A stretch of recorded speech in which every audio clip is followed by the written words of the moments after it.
तो दोस्तों, जैसा कि आपने पिछली कहानी में जाना कि किस तरह मेरे भतीजे ने मुझे खुश किया, इसके बाद मुझे कुछ ठीक नहीं लग रहा था, क्योंकि मैंने कभी नहीं सोचा था कि मैं अपने ही परिवार में किसी के साथ ऐसा करूंगी।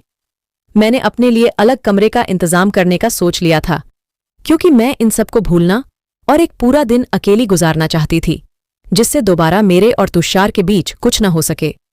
इसलिए मैं जल्दी से कमरे से निकलकर रिसेप्शन की ओर चल दी।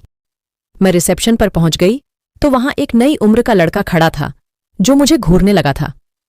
वह बोला, बोलिए मैडम, क्या सेवा कर सकता हूं? मैं बोली, मुझको एक रूम अलग चाहिए, अभी के अभी। रिसेप्शनिस्ट, क्यों मैडम, आपका और आपके पति का झगड़ा हो गया है क्या? मैं, अरे वो मेरा पति नहीं है, तुम अपने आप से काम रखो और जल्दी मुझे रूम अलॉट करो।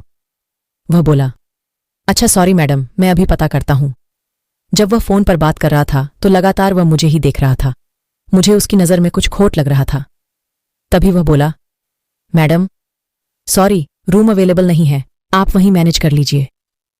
मैंने भी बोल दिया, इट्स ओके, आपने अपनी पूरी कोशिश की, उसके लिए धन्यवाद। मैं फिर वापस रूम की तरह आने लगी। तभी मैंने सोचा, क्यों न किसी और के रूम में रुका जाए। मैंने फिर अपने ही रूम के साइड वाले रूम में ट्राई किया। मुझे मालूम था कि इस होटल में लड़के और शादीशुदा लोग हैं। मैंने तुरंत डोरबेल बजाई।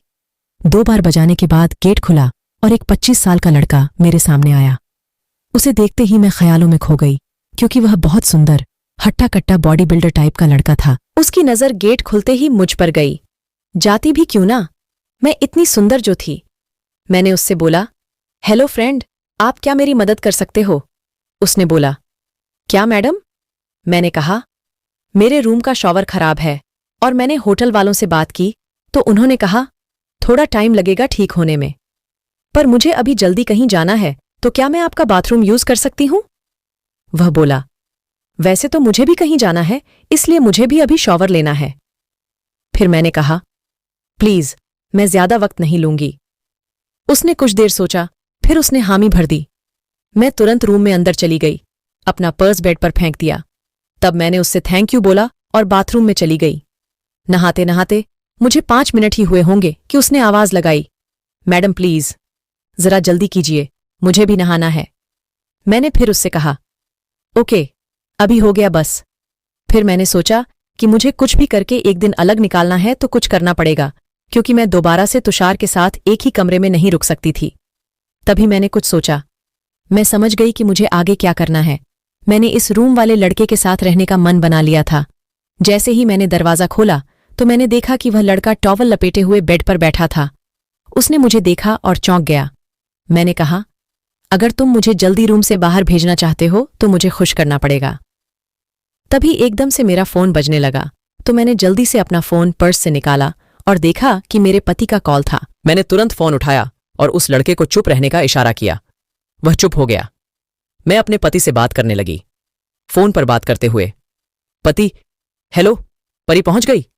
मैं, हाँ, पहुंच गए थे कल, अभी होटल में है। पति, तुषार को कोई परेशानी तो नहीं हुई? पेपर कब है? मैं, नहीं, कोई परेशानी नहीं, सब ठीक है, कल पेपर है। पति, मेरी तुषार से बात कराओ। मैं, अभी बात नहीं हो सकती क्योंकि वह अभी सो रहा है, देर रात तक पढ़ रहा था ना वो, इसलिए। पति, अच्छा कोई बात नहीं, ठीक से ध्यान रखना अपना, बाय। मैं, बाय बाय। फिर मैंने फोन रख दिया। रूम वाला लड़का, क्या आप शादीशुदा हो? मैं फिर साइड में उससे अलग होकर बैठ गई और उससे बोली, आपका नाम क्या है? उसने अपना नाम नितिन बताया। मैं, देखो नितिन, मुझे कैसे भी आज का दिन इस रूम में गुजारने दो। इसके बदले तुम मेरे साथ जो मर्जी कर सकते हो, तुम्हें मैं कुछ नहीं बोलूंगी। क्या तुम्हें यह सब मंजूर है? नितिन, हाँ मैडम, सब मंजूर है। फिर मैं उसकी गोद में वापस बैठ गई और फिर से सब गेम शुरू हो गया। गेम में मैं इतना खो गई थी कि फोन का मैंने ध्यान ही नहीं दिया।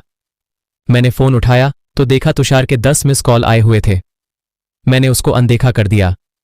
दोपहर के 2 बज चुके थे। फिर उसने खाना ऑर्डर किया और हम दोनों ने खाना खाया। मैं रात भर नितिन के साथ ही थी और उसने मुझे खूब खुश किया। मैंने सुबह 6 बजे का अलार्म लगा लिया था। सुबह 6 बजे मैं उठ गई तो मेरे साथ नितिन भी उठ गया। नितिन बोला, कहाँ जा रही हो? मैंने कहा, जाने दो अब मुझे।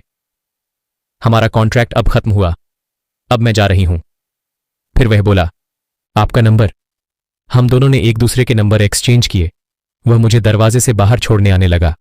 उसने गेट से बाहर निकलते वक्त मुझे बाएं किया और मैं अपने कमरे में आ गई।